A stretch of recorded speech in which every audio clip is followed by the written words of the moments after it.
Assalamualaikum warahmatullahi wabarakatuh. Perkenalkan, nama saya Muhammad Adi Busra dengan NIM 027 dari PTS 5 dan pasangan saya. Perkenalkan, saya Ahmad Fazil Broto dengan NIM 015 dari PDS 5. Nah, di sini kami akan menjelaskan jawaban dari soal UTS kami. Nah, untuk yang ganjil akan dijelaskan oleh Fazri dan yang genap dijelaskan oleh saya. Baiklah, saya akan menjelaskan soal ganjil terlebih dahulu, dimulai dari soal nomor 1.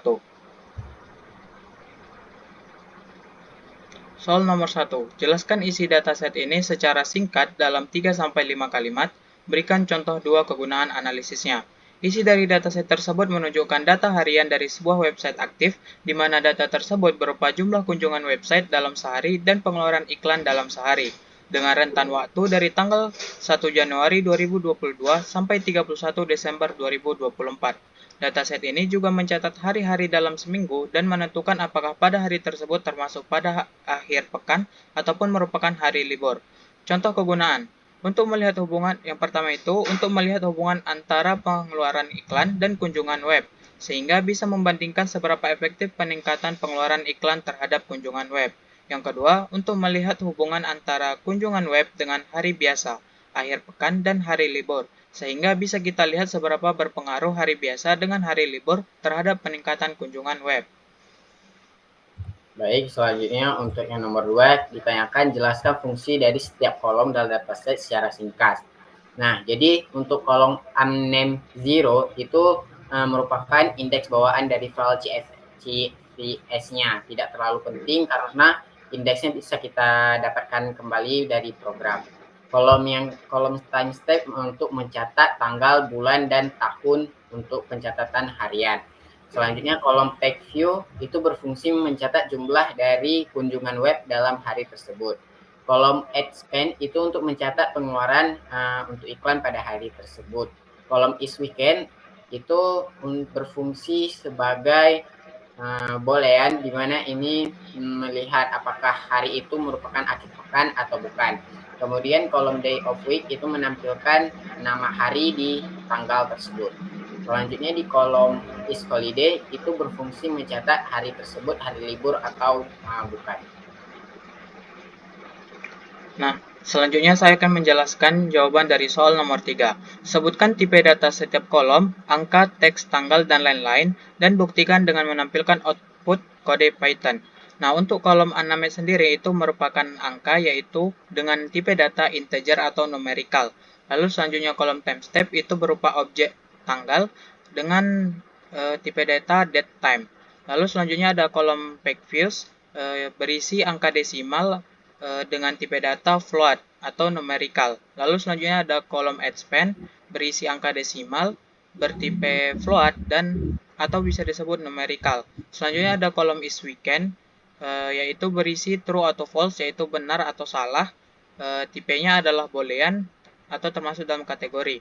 Lalu selanjutnya ada day of week, yaitu objek berupa kata, tipenya adalah string. Lalu selanjutnya atau yang terakhir yaitu kolom is holiday, berisi benar atau salah dengan tipe boolean. Nah, untuk mengetahui bagaimana tipe pada kolom, kita dapat membuat kode print dalam kurung df.type dan akan muncul seperti tampilan pada layar, di mana di situ telah dijelaskan apa tipe dari kolom-kolom tersebut.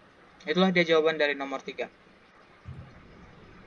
Selanjutnya di nomor 4 ditanyai apa tujuan kolom unnamed zero dan menurutmu apakah kolom ini perlu dihapus atau tidak, beri saran.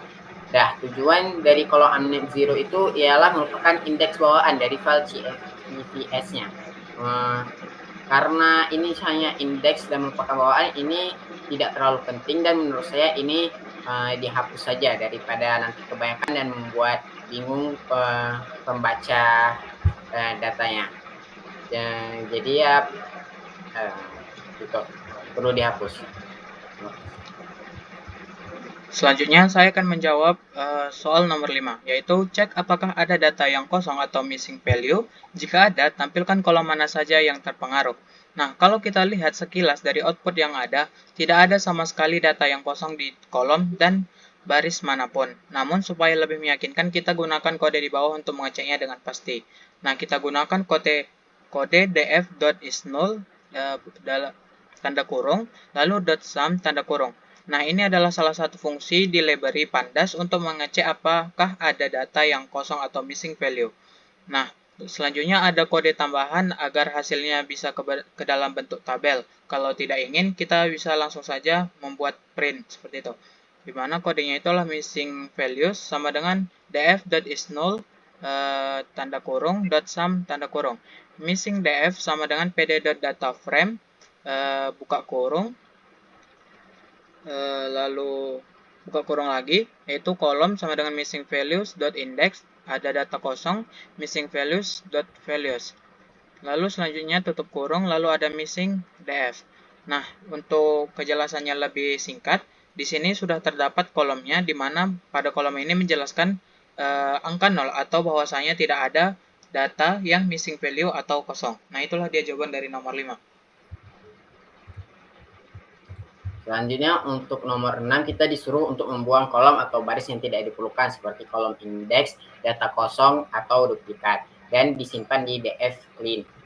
Kemudian kita harus membandingkan jumlah baris dan kolom sebelum dan sesudah pembersihan. Nah, untuk melakukannya kita bisa memakai kode sebagai berikut. Kita pertama menyimpan ukuran dari data frame-nya memakai rows before, calls before. Nah, rows before untuk menyimpan jumlah baris dan calls before untuk menyimpan kolom baris. Selanjutnya kita buang kolom unnamed 0 karena itu tidak diperlukan. Jadi kita memakai df.drop. Selanjutnya kita buang baris atau kolom dengan data yang kosong. Nah, kita memakai df_clean.drops, kemudian dalam kurungnya itu kita kosongkan. Kemudian untuk membuang data dengan duplikat, kita bisa memakai df_clean.dropDuplicate. Nah, setelah kita membuang data-data tersebut, kita hitung kembali menggunakan variabel baru rows after dan calls after, yang mana itu untuk menyimpan ukuran dari data frame setelah dibersihkan. Nah, setelahnya bisa kita lihat kita cetak rows before, rows after, dan calls after-nya. Maka di sini ditampilkan baris dan kolom sebelum dibersihkan itu ada 1096 baris dengan 7 kolom, dan setelah dibersihkan itu ada 1096 baris dengan 6 kolom. Berkurang satu, kenapa? Karena yang kita buang hanya satu kolom, yaitu unnamed 0, dan tidak ada baris duplikat ataupun kolom duplikat lainnya, baris kosong ataupun kolom kosong lainnya. Nah, selanjutnya saya akan menjelaskan soal dari nomor 7, yaitu hitung untuk kolom angka di df cleanet, rata-rata, median, modus, standar deviasi, variance, dan IQR.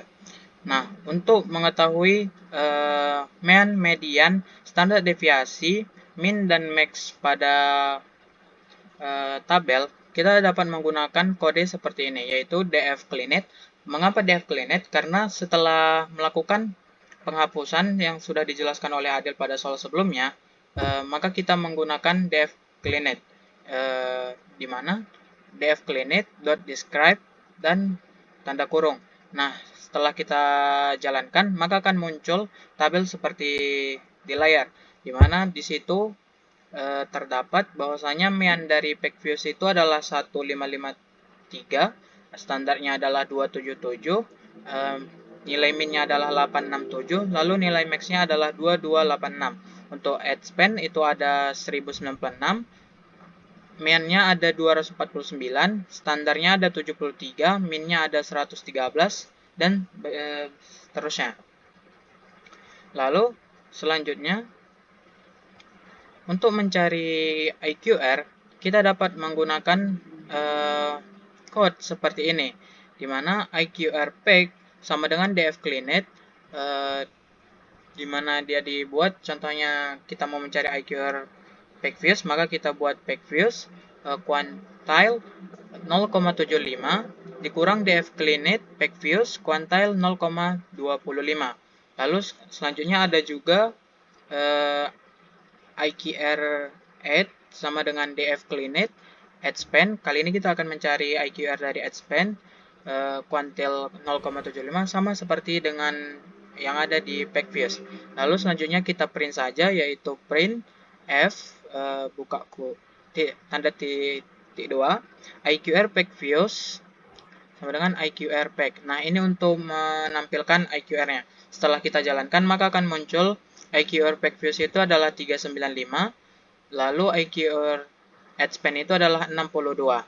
Dari info output tersebut bisa kita dapatkan nilai rata-rata, median, standar deviasi, variance, dan IQR. Sedangkan untuk modus, perlu menggunakan kode dfcleanit mode.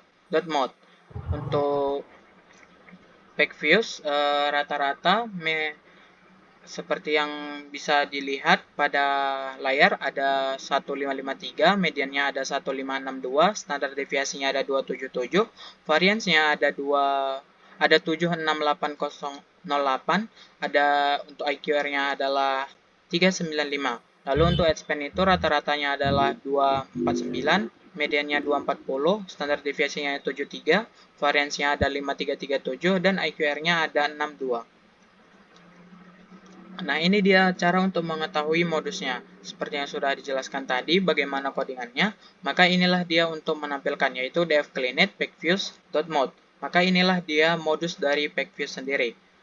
Selanjutnya, semua nilai muncul tepat sebanyak sekali saja. Tidak ada satupun nilai yang muncul lebih dari satu kali. Karena itu modus yang diberikan program semua nilai yang ada. Ini terjadi karena nilai-nilai itu semua berbeda dan sangat detail sampai ke nilai desimalnya. Jadi maksudnya nilai modusnya itu adalah semua karena nilai dari setiap itu tidak ada yang sama. Seperti itu. Lalu selanjutnya untuk PackViews, untuk AdSpan, itu hampir sama, itu sama dengan PackViews. Untuk mencarinya itu kita gunakan .mode. Kejadiannya sama seperti kolom sebelumnya, semua nilai muncul tepat sebanyak sekali saja. Nah, itulah dia jawaban dari soal nomor 7.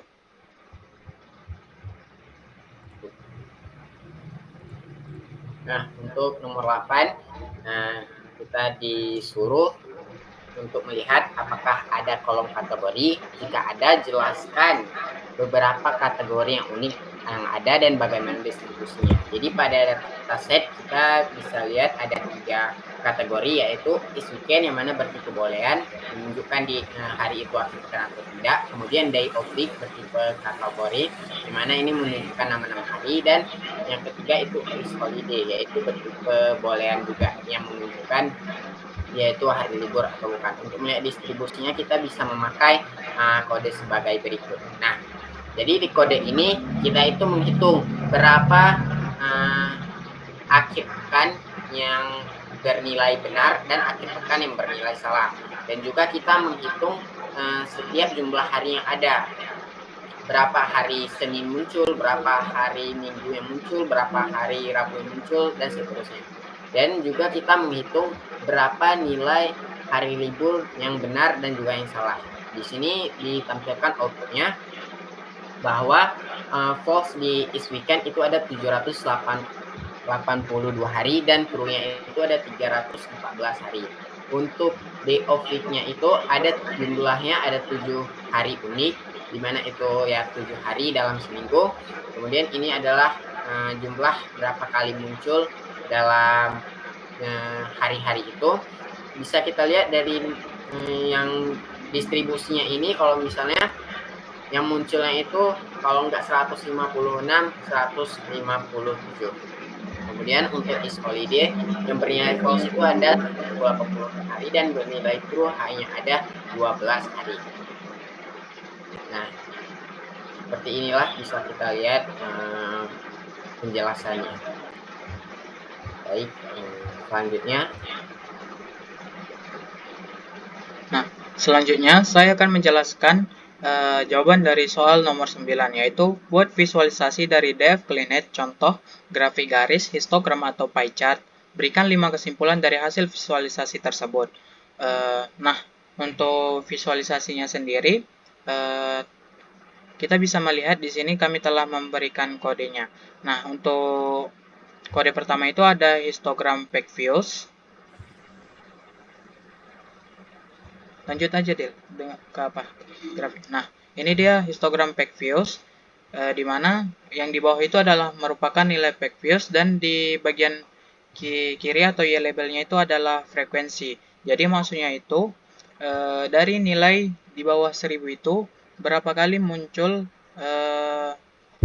dengan nilai seperti itu. Jadi frekuensinya itu di bawah dari 25.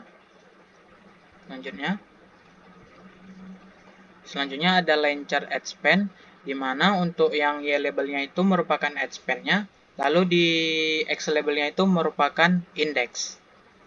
Selanjutnya ada diagram untuk East Weekend, di mana di sini telah menjelaskan presentasi antara banyaknya weekend dan weekdays, di mana weekend itu adalah 28,6% dan weekdays adalah 71,4%. Lalu selanjutnya ada diagram lingkaran day of week. Di sini digunakan untuk membuat presentasi hari pada tabel day of week, di mana sudah terlihat bahwasanya persentasinya itu kalau tidak 14,2% maka 14,3%, sama seperti banyak hari yang telah dijelaskan oleh Adil. Nah, kesimpulan dari keempat tabel tersebut, yang pertama, dari diagram histogram kita dapat mengetahui berapa banyaknya jumlah atau frekuensi peak views yang muncul dengan step 200. Seperti contoh pada diagram frekuensi peak views dari 800 sampai 1000 itu lebih kecil atau di bawah dari 25. Lalu yang kedua, dari diagram line chart kita dapat melihat bahwa ad span yang dimulai dari 0 atau di Python sebagai pertama itu berada pada nilai di bawah 200. Yang nomor 3, dari diagram lingkaran is weekend kita dapat mengetahui berapa presentasi antara weekdays dan weekend yang terdapat pada data, di mana presentasi weekdays adalah 71,4% dan presentasi weekend adalah 28,6%. Yang keempat, dari diagram lingkaran day of week, kita dapat mengetahui berapa presentasi hari pada data. Contohnya hari Sunday, kita dapat mengetahui presentasi banyaknya hari Minggu pada seluruh hari di data adalah 14,3%. Dan begitu juga dengan hari lainnya. Dengan catatan presentasi hari ada yang sama dan ada yang berbeda. Yang kelima atau yang terakhir, dari grafik histogram distribusi peak views, bisa kita lihat bahwa distribusi frekuensi yang ada merupakan distribusi normal, di mana kebanyakan data berpusat di rata-rata dan membentuk grafik yang hampir simetris. Itulah dia jawaban dari soal nomor 9. Baik, selanjutnya di sini saya akan menjelaskan soal yang nomor 20. Nah, di sini diketahui kolom is weekend itu bertipe boolean, yaitu kalau tidak bernilai true ya false. Di sini kita disuruh untuk menghitung peluang tag view lebih besar dari X jika hari adalah hari pekan. Dan yang kedua, peluang peak view lebih besar dari X jika hari adalah hari biasa. Dengan catatan nilai X sama dengan 1000 ditambah 17 kali 3 digit terakhir NIM Anda. Nah, di sini di 3 digit terakhir NIM saya adalah 027. Jadi di sini saya membuat X-nya itu adalah 1000 ditambah 17 dikali 27. Nah, di sini pertama kita menghitung dulu berapa data yang bernilai true di is weekend dan data yang bernilai false di is weekend. Di sini saya memakai kode ini untuk menghitung datanya. Selanjutnya, kita cari peluangnya menggunakan kode ini. Nah, karena dia mengecek semua weekend data di PackView, maka kita bisa memakai nilai median untuk mencari peluangnya. Begitu juga untuk pada hari biasa. Selanjutnya kita print semua yang sudah kita ada, yaitu print nilai X-nya, print peluang PackView lebih besar dari X pada hari pekan, dan print peluang PackView lebih besar dari X pada hari biasa.